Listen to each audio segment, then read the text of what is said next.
Para nosotros entender cómo un tipo como Jeffrey Epstein, que ni siquiera terminó la universidad, llegó a tener islas privadas, jets, mansiones y el poder para invitar a presidentes a su casa, bueno, para entender todo esto, tenemos que seguir el rastro del dinero. Ahí está la clave. Porque cuando empiezas a seguirle el rastro a los millones de Epstein, aparecen nombres demasiado grandes metidos ahí en la cloaca. Amigos, el video de hoy es especial, así que empecemos. Ok, Jeffrey Epstein fue un tipo que ni siquiera terminó la universidad, era un pelado de Brooklyn, hijo de un jardinero y una ama de casa que llegó a dar clases de física en un colegio privado mintiendo en su hoja de vida. Así de loco empieza toda esa historia. Y sin embargo, pues de un día para otro entra a Bear Stearns, una firma de inversión ultra prestigiosa. Ahí este man sube como espuma, en solo 4 años ya era socio. Y eso sin título universitario, sin máster, sin MBA de Harvard, ni nada de esa vaina. O sea, algo ya empezaba a oler raro desde ahí. Pero la cosa se pone más loca. Al año de ser socio, ¡zas!, lo echan. ¿Por qué? Bueno, según lo que él mismo le dijo a la SEC, fue por prestarle dinero a un amigo para comprar acciones, irregularidades en sus gastos y, bueno, rumores de una relación con una secretaria. O sea, no era exactamente el empleado del mes, ¿me entienden? Y es justo ahí cuando empieza lo verdaderamente turbio. Crea su propia firma de consultoría financiera, primero algo llamado Intercontinental Access Group, que supuestamente recuperaba fondos robados, y luego ya en los 80, bueno, lanza la famosa J. Epstein and Company, que según él mismo decía, atención a esto, solo aceptaba clientes con más de $1.000 millones. O sea, imagínate eso, porque en los 80 había menos de 500 billonarios en el mundo entero y este man decía que solo trabajaba con esa élite. O sea, ¿quién se cree uno para poner esa regla si ni siquiera tenía un historial comprobado?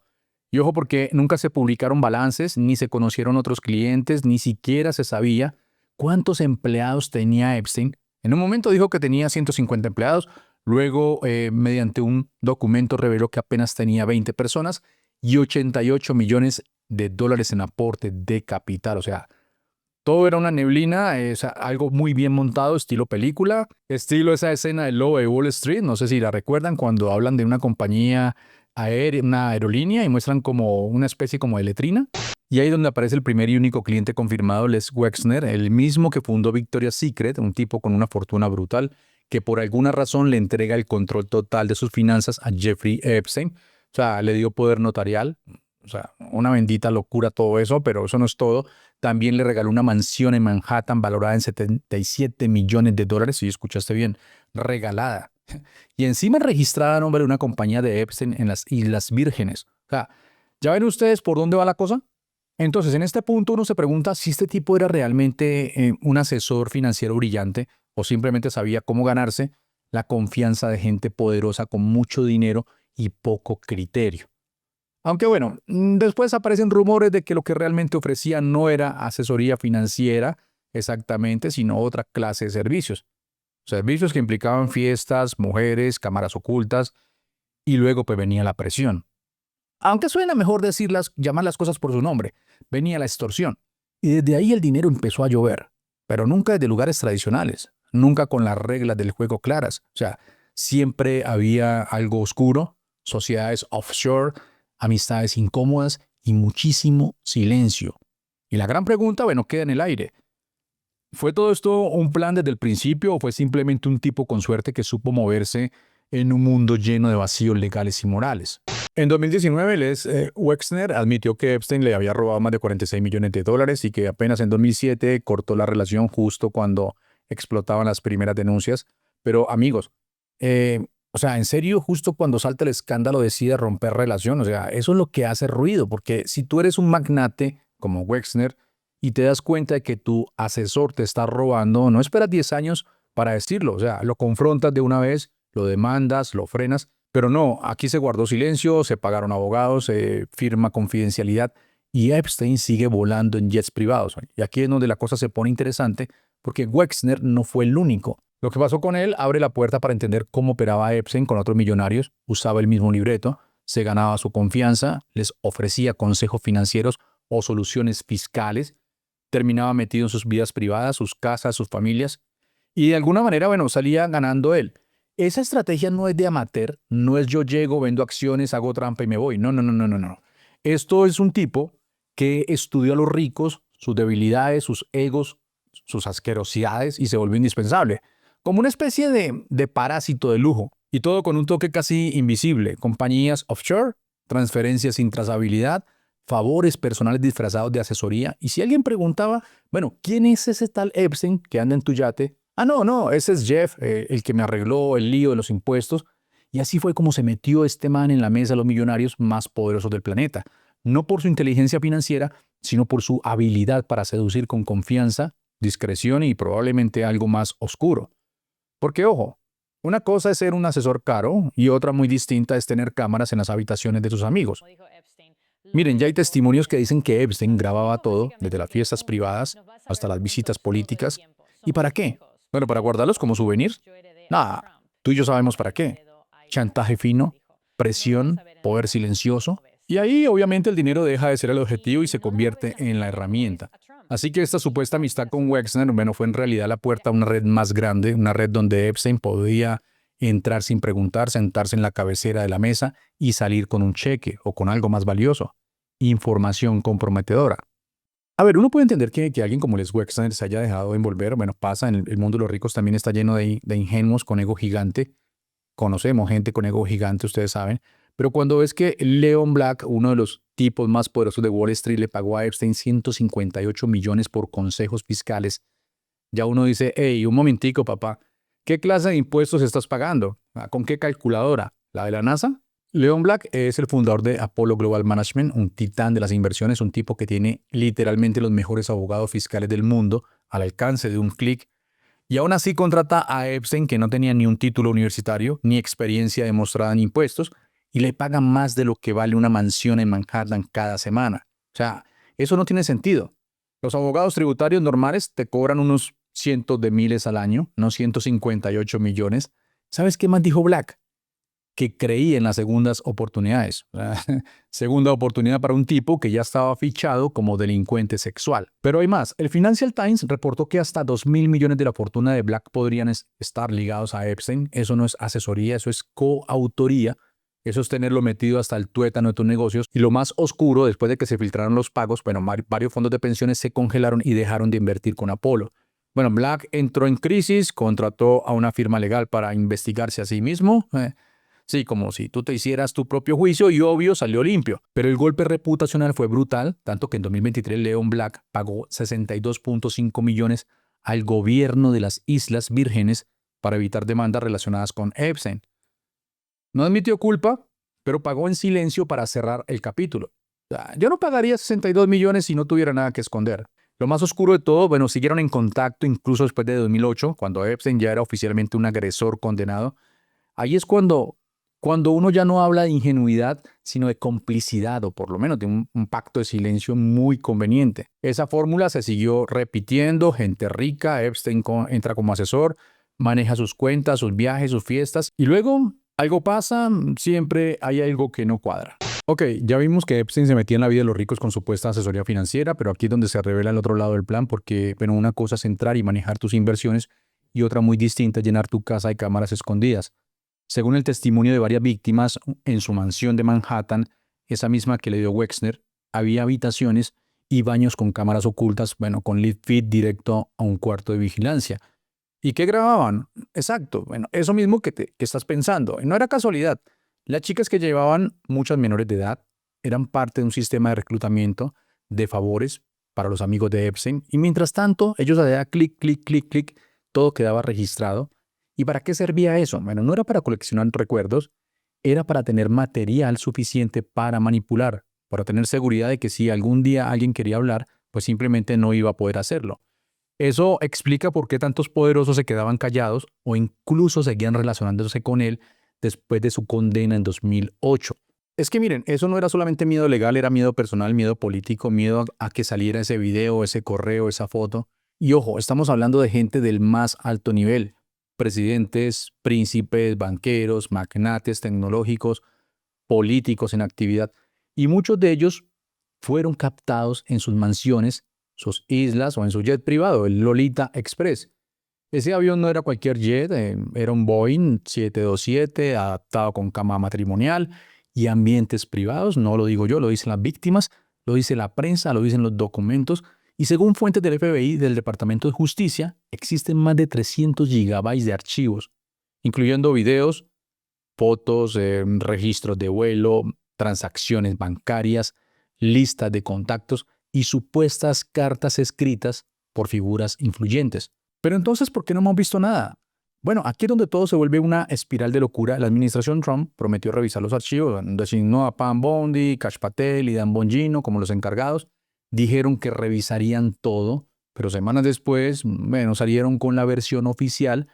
No hay lista, no hay pruebas de chantaje, no hay nada que ver, no hay contactos. Después de revisar 300 gigabytes de información en 17 días, no hay nada. O sea, ni viendo la saga completa de Juego de Tronos en ese tiempo uno se entera de todo. Y lo peor, miren, las cámaras que estaban junto a la celda de Epstein, el día que murió misteriosamente, fallaron. ¿Coincidencia? Nada. Pero la evidencia anterior sí lo era, mostrando que se suicidó. Y lo que había en eso, había un minuto que estaba fuera del contador, y lo que aprendimos del Buró de Prisiones fue que cada año, cada rehacen ese video. Es viejo, de como 1999, así que cada noche el video se reinicia y cada noche debería faltar el mismo minuto. Así que estamos buscando ese video para lanzarlo también, mostrando que falta un minuto cada noche, y eso es todo sobre Epstein. Como cereza del pastel, la fiscal Bondi canceló su intervención en un foro contra la trata de personas, alegando que tenía una córnea desgarrada. ¿Será que sí o simplemente vio cosas que nadie querría ver? Porque miren, la verdad es esta. Imagínate pasarte días revisando videos en baños y habitaciones de uno de los depredadores más conocidos del planeta. O sea, ¿quién aguanta eso sin vomitar? Y ni hablar de Kash Patel, que según insiders quedó con cara de trauma como si hubiera visto el mismísimo diablo o el mismísimo infierno en una USB. Todo esto apunta a lo mismo, amigos. Epstein no era solamente un violador en serie con dinero, era un operador de poder, un hombre que sabía cómo usar el sexo, el silencio y la imagen para controlar, para negociar y tal vez hasta para protegerse. Porque si tienes en tu caja fuerte video de un príncipe, un senador y un banquero haciendo cosas inconfesables, bueno, nadie te toca, nadie te investiga, nadie te traiciona. Esa era la verdadera red, no de tráfico, sino de complicidad. Ok, llegamos al momento en que la historia cambia un poco de tono. Ya no estamos hablando de fiestas, aviones ni cámaras escondidas. Estamos hablando de cómo un sistema entero se encarga de que tú y yo nunca sepamos la verdad. 2 días antes de su muerte, sí, 2 días, Jeffrey Epstein firmó un documento que transfería todos sus bienes a un fideicomiso privado llamado The 1953, de 1953 Trust, por el año de su nacimiento, y con eso este man cerró la caja. O sea, porque al meter toda su fortuna ahí, bueno, nadie puede ver quiénes son los beneficiarios, no hay obligación de transparencia pública y todo lo que valía millones desaparece legalmente del radar. Uno se pregunta, ¿hubo algo para las víctimas? Más o menos. El fideicomiso, presionado por demandas, activó un fondo de compensación. Bueno, se pagaron 164 millones a decenas de víctimas. Eso suena bien, ¿no? Pero había trampa. Quienes aceptaban esa compensación tenían que firmar un acuerdo de confidencialidad y renunciar a demandar a cualquier otra persona conectada al caso. Es decir, ¿te pagamos? Sí, pero no puedes tocar al resto de la red, ni preguntar quién más estaba involucrado, ni acceder a información del fideicomiso. O sea, eso es un muro legal diseñado para proteger a todos los que estuvieron cerca de Epstein. Y mientras tanto, bueno, ¿quiénes son los beneficiarios de ese fideicomiso? Oficialmente una exnovia suya y 2 asesores de confianza que, bueno, además son los ejecutores del testamento. ¿Y los demás? ¿Los verdaderos peces gordos? Silencio absoluto.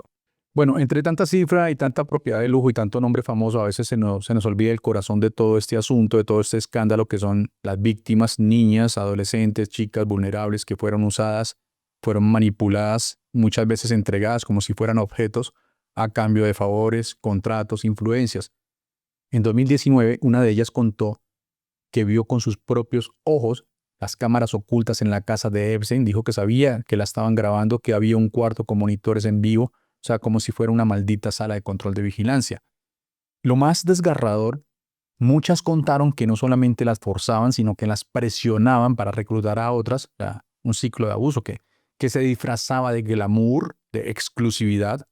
¿Quieres ser modelo? ¿Quieres conocer a gente importante? Ven con nosotros. Y ahí es donde entra la traición de los nombres grandes. Bill Clinton, que voló múltiples veces en el Lolita Express, que estuvo en la isla, que nunca ha dado una explicación clara. Donald Trump, que fue su amigo por más de 15 años, que lo llamaba, abro comillas, un tipo estupendo. Le gustan las chicas jóvenes como a mí. Y luego, pues, ambos se lavan las manos. Se acusan entre ellos. Bill Clinton. Nice guy. Got a lot of problems coming up, in my opinion, with the famous island with Jeffrey Epstein. You raised the question of Jeffrey Epstein in your remarks about in the Q&A. Well, I think with he's got a Sean. problem. I mean, What do you think the I'm problem here. will be? I don't know, but that island was really a cesspool. There's no question about it. Just ask Prince Andrew. He'll tell you about it. The island was an absolute cesspool. Se esconden detrás de sus voceros y ninguno de los dos responde a lo que está pasando. ¿Y qué hizo el sistema político? Bueno, usó el caso como un arma partidista. Los MAGA gritan, Clinton era su amigo. Los demócratas responden, pero Donald Trump también. Pero mientras se tiran la papa caliente, las víctimas siguen esperando justicia. Bueno, y mientras tanto, las instituciones como el FBI, el Departamento de Justicia, el Congreso, sellan documentos, archivan evidencias, o peor aún, filtran lo que les conviene para ganar puntos mediáticos. Esto ya no solamente es un caso judicial, esto es un espejo roto de todo lo que está mal. Abuso sistemático, silencio comprado, poder político protegiendo a sus aliados y víctimas convertidas en daños colaterales de una guerra que no era la suya. Amigo, lo cierto es que esto se convirtió en la madre de todas las teorías de conspiración, bueno, porque tiene de todo, tiene sexo, tiene poder, tiene dinero, tiene niñas abusadas, tiene presidentes, tiene servicios secretos involucrados. Algunos dicen que el Mossad tiene que ver con todo esto, lo dijo Tucker Carlson en una ocasión, y un cadáver que nadie cree que se colgó solo. Y lo más jodido de todo es que quizás no sea solamente una teoría, quizás algunas partes sí sean ciertas y otras están tan mezcladas con mentiras que ya nadie puede separar la verdad del cuento. Entonces, ¿quién gana en este juego? ¿El que controla el silencio? ¿El que tiene los discos duros? ¿El que pone a su gente en el Departamento de Justicia? ¿El que edita los videos de vigilancia? Mientras tanto, tú, yo, la gente, bueno, solamente vemos cómo los culpables reales siguen cenando tranquilos en Manhattan. Y te digo algo que en realidad duele. O sea, cuando ves que hasta un tipo como Donald Trump, que fue amigo de Epstein por años, ahora se esconde detrás de su vocera, cambia de tema y huye cada vez que le preguntan por los archivos. Cuando ves que Bill Clinton lleva décadas sin responder por la verdad y que los dos partidos políticos prefieren que esto se muera definitivamente, bueno, entonces, ¿a qué estamos jugando? Así que bueno, sí, hoy hablamos de Epstein, pero en el fondo hablamos también de cómo se protege el poder en Estados Unidos y cómo cuando el dinero se mezcla con la política, la justicia, la prensa y el miedo, pues la verdad siempre termina con un moño bonito, guardada en una caja fuerte bajo llave. ¿Ustedes de verdad creen que algún día vamos a saber la verdad de todo esto? Bueno, si este video te sacudió un poco, así como a mí, bueno, compártelo, no por el algoritmo ni por el canal, sino para que otras personas vean lo que en realidad está sucediendo y de dónde viene la raíz de todo esto. La raíz de todo esto es el dinero. El rastro del dinero de Jeffrey Epstein. Si quieres seguir viendo contenido como este, ya sabes, suscríbete, comenta, comparte, dale like. Nos vemos en el próximo video.